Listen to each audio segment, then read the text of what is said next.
மீடியாவும் நேயர்களுக்கும் அன்பு வணக்கம். டிசி இன்னைக்கு படம் தியேட்டர்ல போய் பார்த்தேன். எப்பயுமே ஒரு படம் நம்ம பார்க்கணும்னா, இந்த பத்திரிகையாளர் காட்சிகளோட இந்த தியேட்டர்ல போய் பார்க்குற அந்த எஃபெக்ட் இருக்கு பார்த்தீங்களா? அதுவே ஒரு ஒரு தனி அலாதின்னு நெனைக்கிறேன். ஏன்னா அந்த ஆடியன்ஸோட பார்க்கும்போது இருக்கிற இந்த சுவாரஸ்யம், நம்ம ரசிக்கிறது, கைத்தட்டு நம்மளே அறியாம நெறைய நேரங்கள்ல விசில் அடிப்போம், கை தட்டுவோம். இது வயசு வித்தியாசமே கிடையாது. நம்ம ஒரு படத்த பார்க்கணும், ரசிக்கணும். ஸோ மேக்ஸிமம் நான் தியேட்டர்ல பார்க்குறது. இன்னைக்கும் டிசி படத்த போய் தியேட்டர்ல பார்த்தேன். அதில குறிப்பா பார்த்தோம்னா, ஒரு 6 படங்களை குடுத்த பிளாக் பஸ்டர் படத்தை குடுத்த இயக்குனர். லோகேஷ் கனகராஜ். ரொம்ப நாளா அவருடைய கனவு ஹீரோவா பண்ணணும் அப்படிங்கிற ஒரு ஆசை. பட் அவரு டைரக்ஷன்ல அவர் ஹீரோவா பண்றதுங்கிறது அவ்வளோ சரி வராது. எப்பவுமே தான் டைரக்ட் பண்ணி ஹீரோ பண்ணும்போது அது பெரிய அளவுல சக்சஸ் ஆகுறதுக்கு வாய்ப்புகள் ரொம்ப குறைவு. அதுக்கு விதிவிலக்கு பாக்யராஜ் மட்டும் தான். அவர் பண்ணது எல்லாமே சூப்பர் டூப்பர் ஹிட். பட் இங்கே அவருடைய நண்பர் அருண் மாத்தேஸ்வரன் இந்த கதையை எழுதி லோகேஷ் கனகராஜுக்காக நீ தான்டா பண்ணணும். ஏன்னா வாடா போடா ஃப்ரெண்ட்ஸ் 2 பேரும். அதுக்காக சொல்ல வந்தேன். நீ தான்டா லோகேஷ் பண்ணணும். உனக்காக வெயிட் பண்றேன். அப்படிங்கும்போது தான் கூலி படத்துல இருந்தே வெயிட் பண்ணிட்டு இருக்காரு. அப்போ இந்த டைம் வருது. இப்போ அல்லு அர்ஜுன படத்துக்கு போறாரு. அந்த பிட்வீன் கேப்ல இந்த படத்தை முடிஞ்சுன்னு சொல்லி அருண் மத்தேஷனுக்கு இந்த படம் பண்ணாங்க. லோகேஷ் கனகராஜுக்கு எழுதப்பட்ட ஒரு கதைங்க. பிரமாதம் பண்ணியிருக்காங்க. ஒரு அறிமுக ஹீரோ. நீங்க கேமராக்கு பின்னாடி இருந்து எல்லா ஸ்டாரையுமே பண்ணிரு. Rajini sir, Kamal sir, Vijay sir, Karthik எல்லாத்தையுமே அவரு கேமராக்கு பின்னாடி இருந்து முன்னாடி அவங்கள நடிக்க வச்சது இருக்கு. ஒரு நடிப்பு எவ்வளோ கஷ்டங்கிறது இப்போ தான் லோகேஷ் உணர்ந்திருப்பார்ன்னு நினைக்கிறேன். ஏன்னா ரொம்ப சிரமப்பட்டிருக்காரு அப்படின்னு தான் தெரியுது டிசியில்.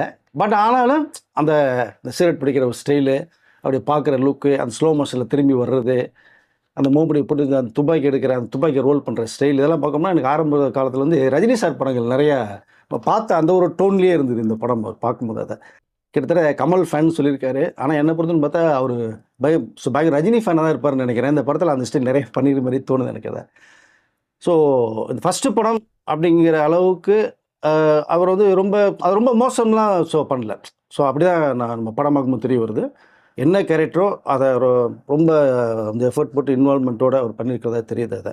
இது சுருக்கமாக டிசி படத்தோடைய லைன் என்ன சொல்லணும்னு பார்த்தோம்னா, அப்பாவுக்கும் பிள்ளைக்கும் பிடிக்கல. அவருடைய அப்பாவா தனுஷுடைய ஃபாதர் கஸ்தூராஜா பண்ணியிருக்காரு. அப்பாவுக்கும் பிள்ளைக்கும் பிடிக்கல. சின்ன வயசுலேயே தன் அம்மாவை கொன்ன தாய் மாமனில் போட்டு தள்ளிட்டு வந்துடுறாரு. இதற்கு அப்புறமேல் படிக்க சொன்னேன், படிக்க மாட்டேன்னா வரைக்கும் ஓடி போயிட்டான்னு சொல்லும்போது அவர் பெரிய பையன் வாழ்ந்துறாரு. தலைவாசல் விஜய் ஒரு கேங் நடத்திட்டு கேங்ஸ்டர் மாதிரி. அவர் கேங்ஸ்டர் ஹாலிவுட் ஸ்டைலில் வரக்கூடிய பூனையெல்லாம் வச்சுட்டு இருக்க மாதிரி கேங்ஸ்டர் கிடையாது.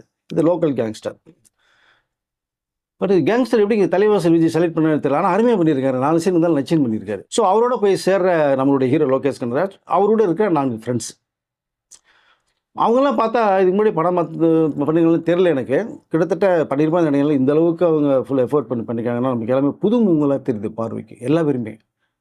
அந்த பக்கம் திரும்பி பார்த்தீங்கன்னா ஒரு போலீஸ் ஆஃபீஸர் கூடிய ஒரு கேரக்டர் படம் பூரா வர்றாரு. பிரமாதமாக பண்ணியிருக்காரு. ஸோ குறிப்பாக லோகேஷ் கனகராஜ் அண்ட் தலைவாசல் விஜய், அப்புறம் ஹீரோயின் அப்புறம் சஞ்சனா லப்பர் பந்து ஹீரோயின். இன்னொரு பக்கம் பார்த்தோன்னா வாமியா கேஃபி, அவங்க மாலை நேரத்து மயக்கம் 2014 அறிமுகமானாங்க. பட் ஒரு அருமையான ஒரு ஸ்கோர் பண்ணுறாங்க ஹீரோயினா. ஏன் இத்தனை நாள் தமிழ் படத்தில் நம்ம டைம் மிஸ் பண்ணுறாங்கன்னு தான் தோணுது. ஒரு பவர்ஃபுல் இந்த கேரக்டர் பண்ணுறதுக்கு ஒரு தில்லு வேணும் ஃபஸ்ட். அருமையாக பண்ணியிருக்காங்க.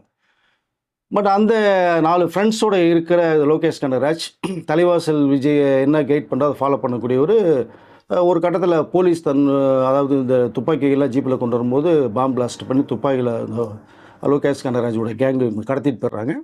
அதற்கு பிறகு கட் பண்ணிங்கன்னா ஒரு ஃபேமிலி, போலீஸ்காரர்களால் பாதிக்கப்பட்ட ஒரு ஃபேமிலி. அந்த ஃபேமிலி கத்தி கதறி லோகேஷ் கனகராஜ்கிட்ட இந்த மாதிரி நடந்த விஷயங்களை சொல்லும் போது ரொம்ப எமோஷனலாக எழுந்து நேராக போகிறாரு. போலீஸ் என்ன பண்ணுறாரு அப்படிங்கிற லைன் போகுது. கட் பண்ணி இதுக்கப்புறம் போலீஸுக்கும் லோகேஷ் கனகராஜ் நடக்கிற அந்த மோதல் தான். அப்புறம் எண்டு வரைக்குமே அதுதான். போலீஸ் துரத்த, இவர் போக, இவர் அடிக்க, உள்ள புந்து அடிக்க, ஒரே ரணகலம் தான்.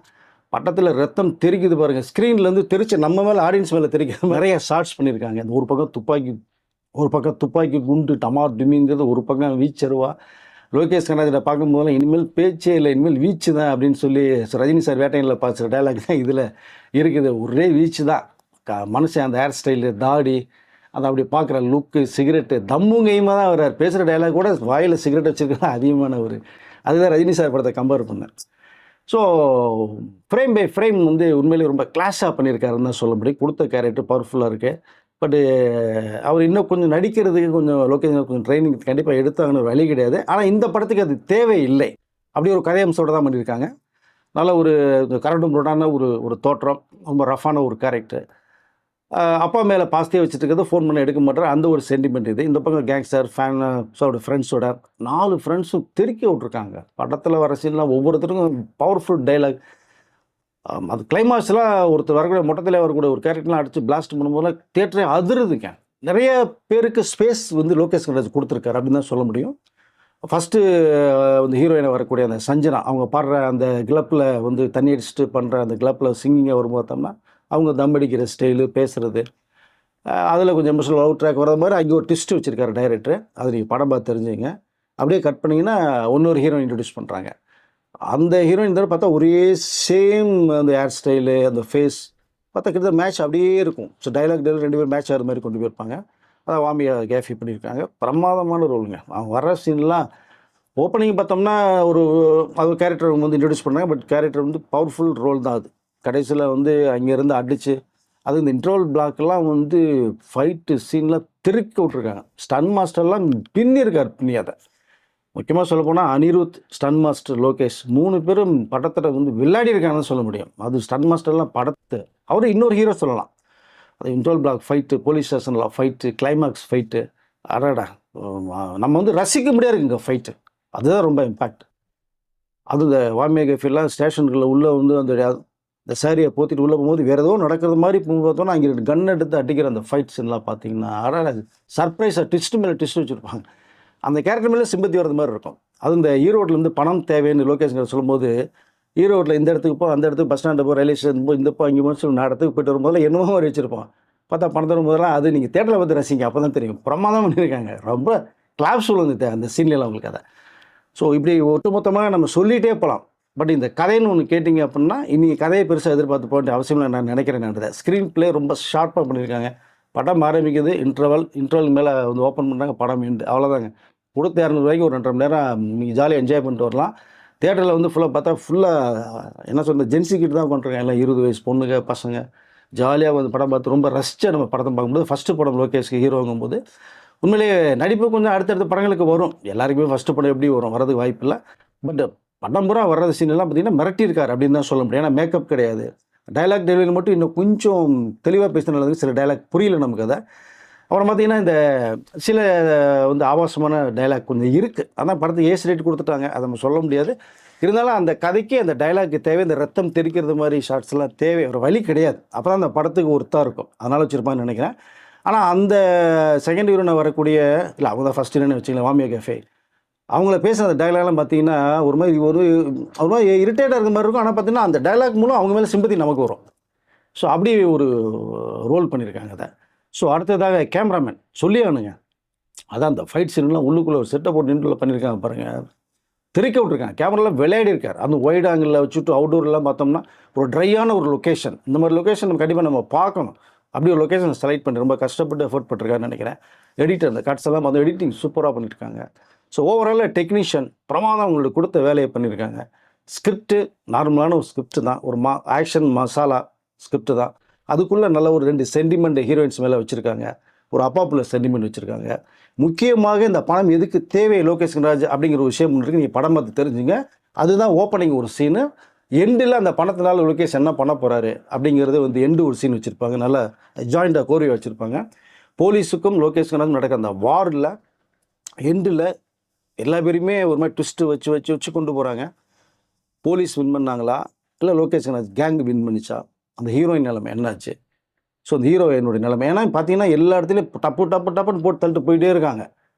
பாதி பேர் டப்புன்னு போகும்போது இதெல்லாம் எப்படி இருக்கும், லாஜிக் இல்லாமல் போகுது அப்படின்லாம் நீங்கள் யோசிக்க வேண்டிய அவசியம் இல்லை. அதை சிந்திக்க விடலை அருண் மாதேஸ்வரன். ஏன்னா இதில் வந்து லோகேஷோட இன்புட் அதிகமாக இருக்குன்னு நினைக்கிறேன். ஏன்னா அவருடைய ஃபஸ்ட்டு படம் இல்லையா, அந்த இந்த ஸ்கிரிப்டுகள் உள்ளே போயிருப்பார், ஸ்க்ரீன் படி கொண்டு போய் போயிருப்பார். ஸோ டைரக்ஷன் இந்த மாதிரி பண்ணுங்கன்னு சொல்லி அருண்கிட்ட கண்டிப்பாக சொல்லியிருப்பாருன்னு நினைக்கிறேன். அருணுக்கு ஏற்கனவே 2 படங்கள் வந்து பெருசாக போகலை. இந்த படம் போகிறதுக்கு நிறைய வாய்ப்புகள் இருக்குது. ஸோ அதனால் ஒரு சக்ஸஸ் படத்தை லோகேஷ் கனகராஜ் தான் ஃபஸ்ட்டு படமாக கொடுத்துருக்கார் அப்படின்னு தான் நமக்கு தோணுது. ரசிக்க வேண்டிய படம் தான். ஜாலியாக ஒரு ரூபா கொடுத்து நீங்கள் படம் பார்த்துட்டு வரலாம். அனிருத் அந்த பிஜிஎம்லாம் பார்த்தீங்கன்னா ஒரு சூப்பர் ஸ்டார் படத்துக்கு, ஒரு விஜய் சார் படத்துக்கு, ஒரு கமல் படத்துக்கு அப்படின்னு தான் போடுவார்னு பார்த்தோம்னா, இங்கே லோகேஷ் கனகராஜ் படத்துக்கும் போட்டிருக்காருன்னா, அப்போ அவருடைய பார்வையில் இந்த படம் வந்து ஒரு பிக் ஸ்டார் பண்ண படம் அப்படின்னு அனிருத் செஞ்சுருக்காருன்னு நினைக்கிறேன். நீங்கள் இந்த இங்கிலீஷ் பாட்டெலாம் பேக்ரவுண்டில் ஓடும் பாரு, இந்த கிளப்பில் வரும்போது போகும்போது லோகேஷ் என்ட்ரி ஆகும்போதெல்லாம் நீங்கள் ஒரு ஹாலிவுட் படம், நீங்கள் ஒரு இங்கிலீஷ் படம் மாதிரியே ஒரு தமிழ் படம் எடுத்திருக்காரு லோகேஷ் வந்து அருண் மாத்தூர் சேர்ந்து. விளையாடி இருக்கார் அனிருத். சாங்கெல்லாம் பார்த்தீங்கன்னா கேட்டுகிட்டே இருக்கலாம் போல இருக்கும், பிஜிஎம்லாம் சாங்லாம். ஸோ ஃபைட்டு நீங்கள் இப்படி சொல்லிகிட்டே போகலாம். சுருக்கமாக டிசி லோகேஷ் கனகராஜுடைய ஃபஸ்ட்டு என்ட்ரி ஹீரோவாக ஜெயிச்சிருக்காரு, கன்ஃபார்ம் அடித்து சொல்லலாம். அடுத்து வரக்கூடிய படங்கள் கண்டிப்பாக ஒரு ஹீரோ வாய்ப்புகள் நிறைய வர்றதுக்கு வாய்ப்பு நிறையா இருக்குன்னு தான் நான் நினைக்கிறேன். அதில் அடுத்து பண்ணும்போது இன்னும் கொஞ்சம் ஸ்கிரிப்டுகளை போய் அவர் விரும்புகிறதே எனக்கு வேறு கதைகள் பண்ண தெரியாதுன்ட்டார். எனக்கு ஆக்ஷன் கமர்ஷியலாக இந்த ட்ரக்கு கடத்தல் இதுதான்ட்டார். இதுக்குள்ளேயே ஒரு சென்டிமெண்ட் வச்சு நீங்கள் விக்ரம் படம் பண்ணியிருப்பீங்க. அந்த மாதிரி ஒரு கதையை ரெடி பண்ணி மீண்டும் ஒரு படத்தை நீங்கள் கொடுத்தீங்க அப்படின்னா மீண்டும் ஒரு ஹீரோ தமிழ் இண்டஸ்ட்ரி கிடைச்சது மாதிரி இருக்கும்.